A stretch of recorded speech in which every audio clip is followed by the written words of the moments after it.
Les États-Unis ont une histoire mouvementée vis-à-vis de leur acceptation du droit international, même si le pays est à l'origine de la conception et de la mise en œuvre de ce droit.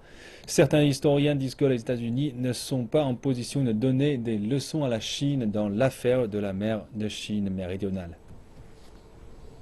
Une histoire mouvementée vis-à-vis du droit international. Un œil sur l'histoire des États-Unis nous apprend que le pays n'a jamais laissé le droit l'empêcher de poursuivre ses ambitions.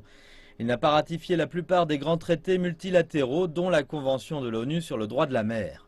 Dans les années 1980, le Nicaragua a lancé des poursuites contre les États-Unis devant la Cour internationale de justice de l'ONU, disant que la CIA avait miné un de ses ports et financé des forces paramilitaires pour renverser le gouvernement du pays. Les États-Unis avaient répondu que la Cour n'avait aucune légitimité et n'avait pas reconnu son verdict. La Cour mondiale a réussi à établir sa compétence et finalement jugé que les États-Unis étaient en violation des obligations du droit international. Ensuite, les États-Unis ont utilisé leur droit de veto à plusieurs reprises pour bloquer la mise en application de ce verdict par le Conseil de sécurité de l'ONU.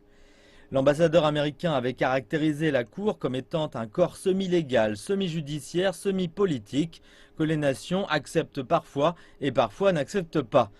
Seule une solution partielle avait finalement été trouvée.